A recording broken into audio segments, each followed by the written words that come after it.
Friends, today we are going to discuss how to calculate the fan power and fan efficiency and its related parameters, correction, and affinity law of fan and blowers. Before I going to discuss in detail about how to measure the fan power, just we want to tell you the what are the standard available for API standard available for uh, seeing the specifications and requirement of centrifugal, axial, integral gear compressor. For that, we are referring API 617. API 618, Ammonia Petroleum Institute 618, we are referring for the requirement of reciprocating compressor. Similarly, for rotary compressor, we are referring 619. Integral gear itself uh, required for separate standard are available, that is API 672, and centrifugal fan and blowers for that API 673.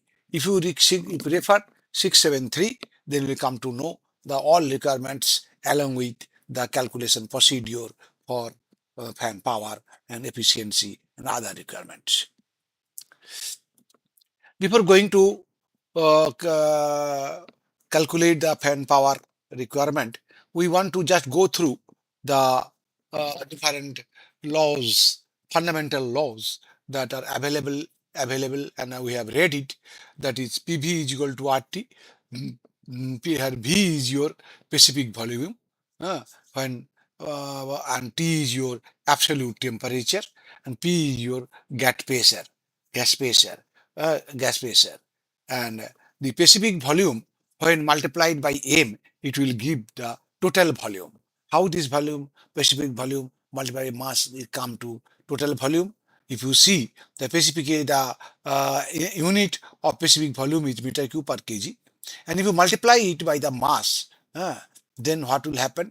Mq by kg into kg, mass is kg, unit kg. So these two cut each other. So you will get the only mq, that means the volume. So we know PV, that is this formula, PV is equal to RT. And if you multiply both sides by m, mass, then MPV is equal to MRT. And M into V is equal to, volume. So PV is equal to MRT. Like this, that this formula has come. I think it is clear. Now, Bernoulli's principle, the continuity. If you see the volume, when the gas passes through nodules, its volume increases, and when volume increases, static pressure decreases. Similarly, when the flow takes place in the in the divergent nozzle, then your velocity decreases and pressure increases. So, and I know the affinity law, that is A in Q, flow remain constant. Flow is equal to A into V. A is the area, V is the velocity. So A1 V1 is equal to A2 V2. Here you see the pressure has velocity has increased.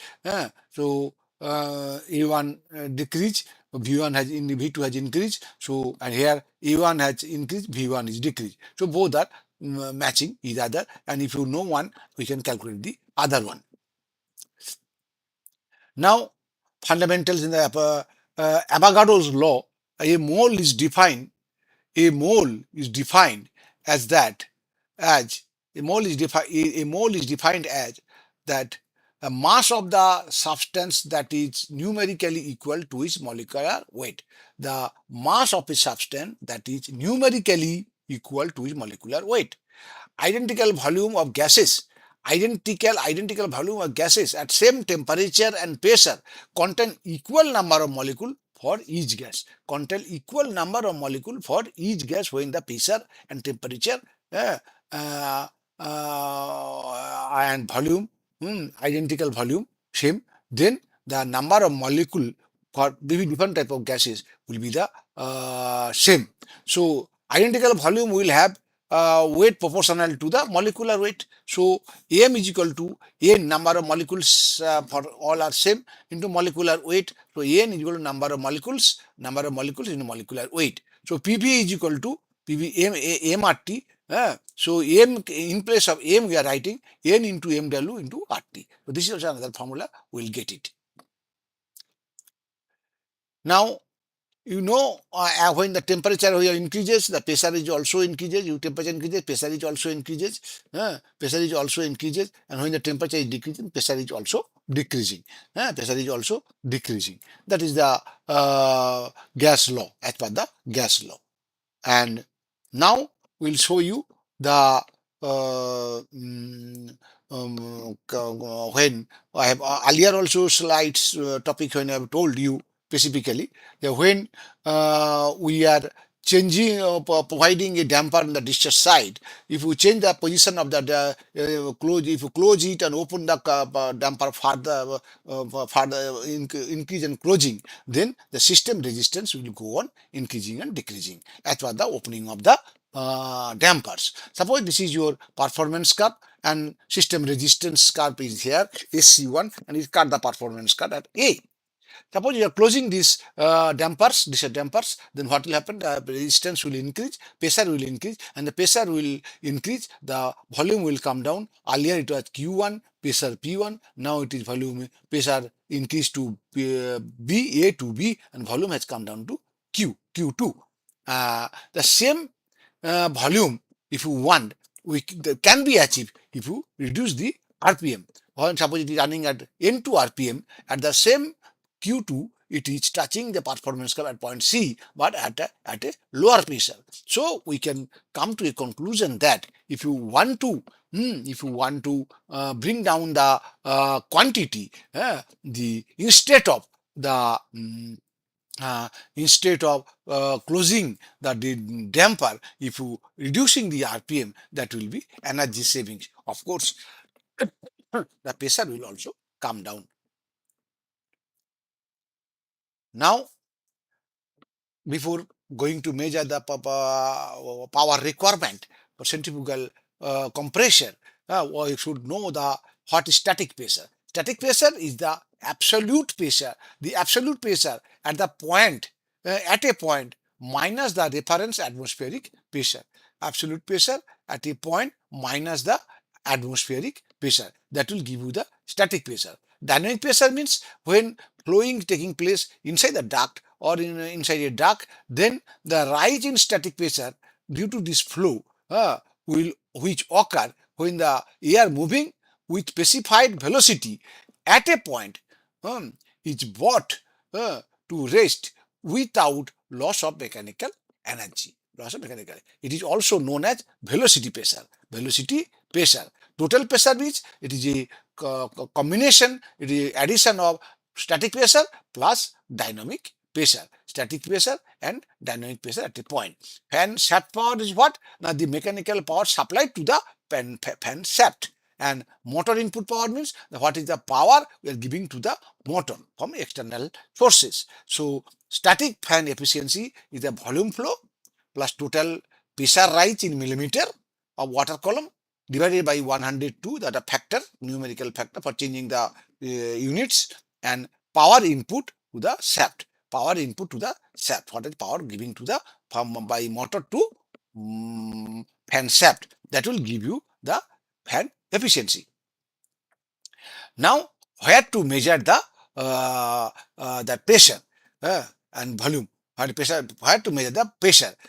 For centrifugal fan, for centrifugal all type of fan, you have to measure the pressure in where there is at least 2D. If it is a duct of diameter D, then 2D distance, in the 2D distance, there should not be any obstruction, any bend, any branches, there should not be any flow turbulence. So you have to choose a location where at least 2D, if diameter is D, 2D straight length is available, and straight length is available, and it should be at least 0.75 D away from the palm from the fan suction. From the fan suction. If you get this point, then uh, straight line is if more straight line is available, no problem. Minimum straight line should be available and it should be away from 0.75 DE, 0.75 DE, because when we are going to enter the fan, there will be turbulence. So 0.7 E, 7 DE is suction from suction, away from suction, or further away, you have to get at least 2D, 2D mm, straight pipe should be available, straight pipe or duct should be available. And it upstream and downstream, the difference should be lengths where the straight piping should be available. Similarly, from fan discharge side, it should be at least 3D. You see the 3D. It should be 3D, and it should be from discharge side also there will be turbulence. So from discharge planes of the fan to the at least 3D differences, 3D length. After 3D length, straight pipe of 3D length should be available. 3D from the discharge side and at least 3D length should be available, and the reference point should be 1.2 DE, and then upstream and downstream 0.7 DE straight pipe should be minimum. This should be available. If it is radius circular, then DE is equal to radius, and if it is a rectangular, then length, and this is the length and this is your width. So if L and W are the rectangular size, then the dimensions of length and width, then your D should be how much? Now twice 2 into L into D divided by L plus W. That will give you the D. So as per this, you have to find out the location for suction as well as from the discharge, and their 2D and 3D length should be available for suction and discharge. There should not be any turbulence, should be available for measuring the suction discharge pressure. Now we have told you the static pressure. Static pressure, you see, it is just from the duct. When you are measuring the pressure, it is called the static pressure. You see, from it is the static pressure. And total pressure is, you see, when you are putting the tube in the against the flow direction. Here that means here static pressure plus flow pressure, due to flow, some pressure will be there. So this pressure will be certainly will be more. This pressure will be certainly will be less. And when you are connecting with the manometer, you see this connecting with this side and this connection with this side. So due to this higher pressure, this will push this mercury upward, and that is the difference of these two is called the PV, velocity head, velocity pressure.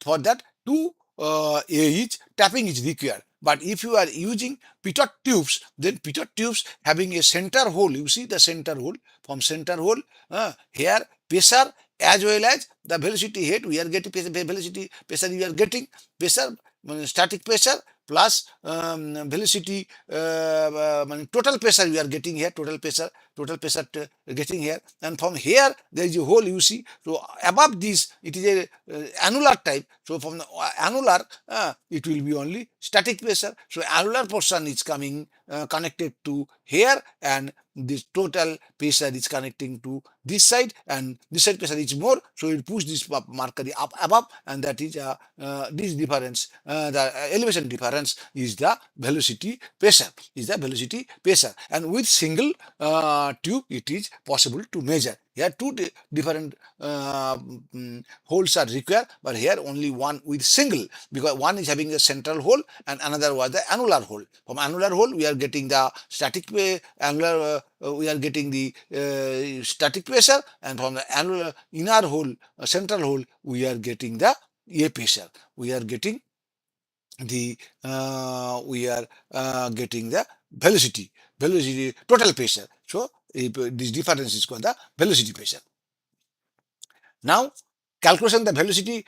So if you know the velocity pressure, then you can calculate the velocity of the fluid, of the gas, that is Cp to root over 2 is GH. Gamma is the your gas density, and this is the head, and gamma is the density of the gas density kg per meter cube corrected to the normal temperature. You have to correct it. The gamma you have get, you have to correct it. Suppose your temperature is 70 degree, 80 degree, then you have to correct it to the normal temperature. For that, the root over gamma plus niche gamma,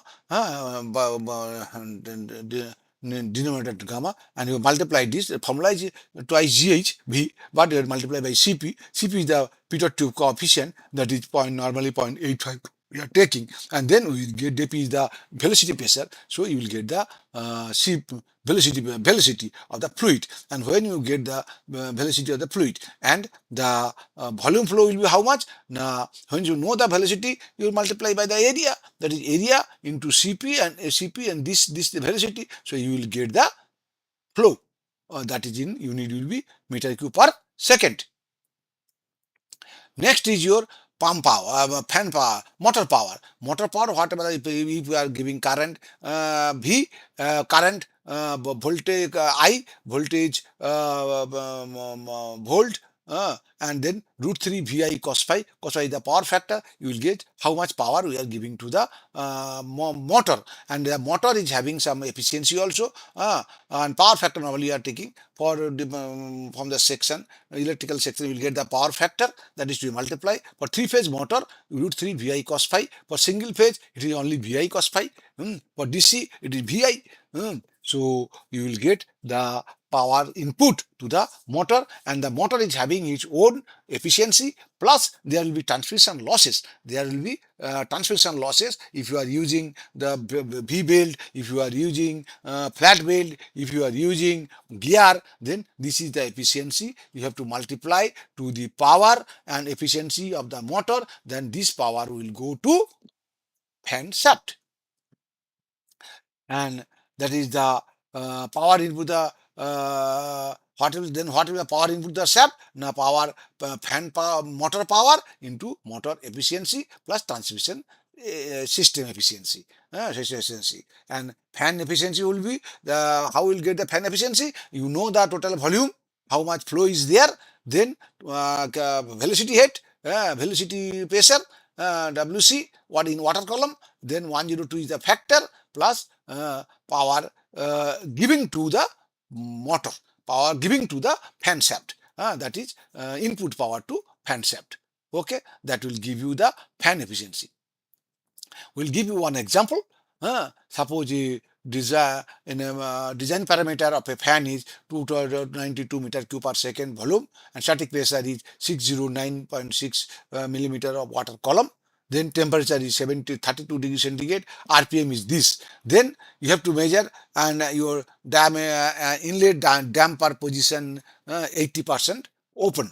Inlet damper 80% open. That is the given value. And then you are measuring the suction pressure, that means static pressure at different at same location, but different points, and you are getting 25, 22, 20. So you have to find out the average of these three. And then outlet pressure, outlet total pressure, here also total pressure, outlet total pressure also you are measuring at suppose at 4 points, same elevation, same section.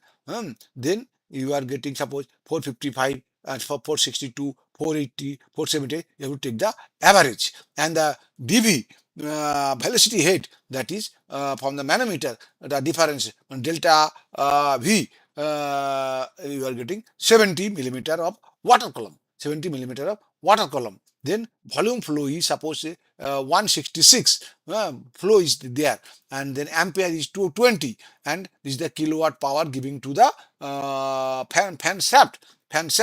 Then other side also you are measuring this suction total pressure, discharge total pressure, this average. Here also the delta V is equal to 70, and there all this parameter has been mentioned here. Then now calculation. You have to go the, I have told you that you have to give the density correction at normal temperature, that is the 273 into 1.293 divided by 273 plus 32 degrees centigrade, 1.293 to 1.293 your density. Hmm.